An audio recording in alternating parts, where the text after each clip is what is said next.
When Emperor Wu ascends the throne in 141 BCE, he is only 15 years old. Yet behind the youth of his face lies an iron will and a restless mind. Where his predecessors ruled cautiously, Emperor Wu dreams expansively.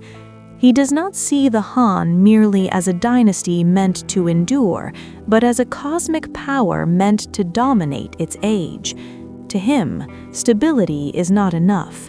Glory must be pursued, borders must expand, and heaven itself must recognize Han supremacy.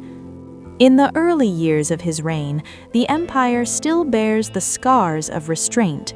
The Han treasury is healthy, the people largely at peace, but the Xiongnu remain an ever-present humiliation. For decades, Han emperors had relied on the Heikin system, marriage alliances that send Han princesses north in exchange for fragile truces. To Emperor Wu, this is intolerable. An empire that pays for peace, he believes, has already surrendered its dignity. He begins by reshaping the state from within. Confucianism, once a moral guide at the margins of power, is elevated into the ideological backbone of the empire. Emperor Wu establishes imperial academies where scholars memorize the Confucian classics and debate the proper relationship between ruler and subject, father and son, heaven and earth. For the first time in Chinese history, education becomes a pathway to government. Talent, at least in theory, begins to matter more than noble birth. This decision quietly revolutionizes governance. Bureaucrats are no longer merely enforcers of law, but custodians of moral order. The emperor rules as the son of heaven, his legitimacy bound to virtue as much as strength. Should famine, flood, or rebellion arise, they are read not only as disasters, but as warnings, signs that heaven's favor may be slipping. Yet Emperor Wu's vision of moral rule does not soften his ambition, it sharpens it. In 133 BCE, diplomacy gives way to war. Han forces launch a daring but flawed ambush against the Xiongnu. The plan fails, but the message is unmistakable. The age of appeasement is over. What follows is a series of campaigns that will stretch the empire's resources and redefine its borders.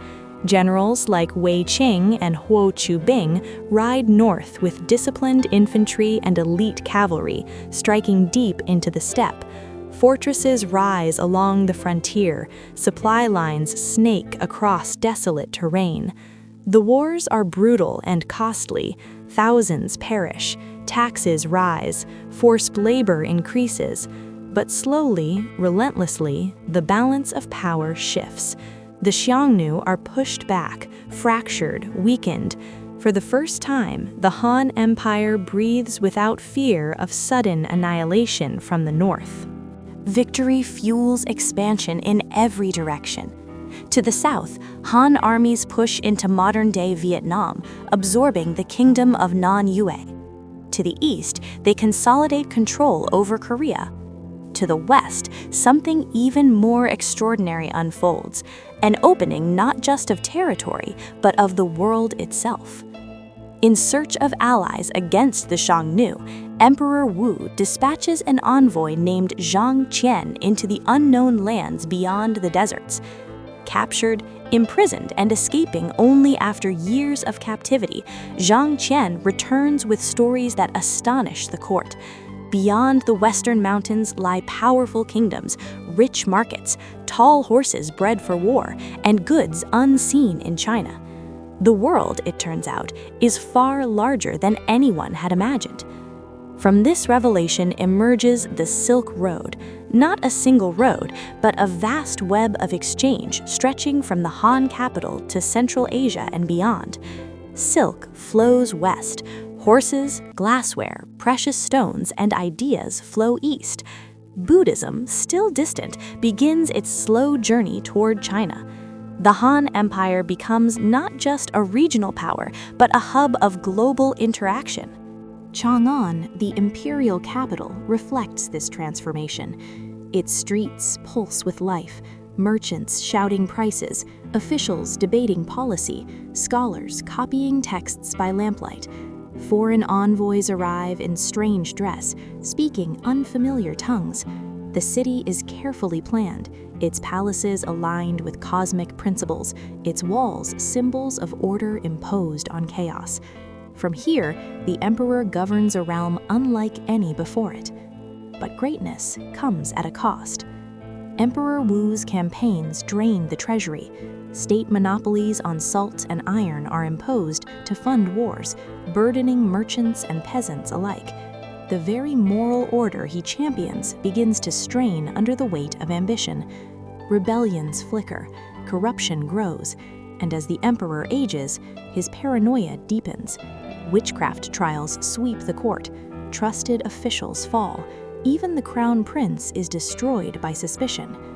The Golden Age, it seems, casts long shadows. When Emperor Wu dies in 87 BCE, the Han Empire stands at its greatest territorial extent.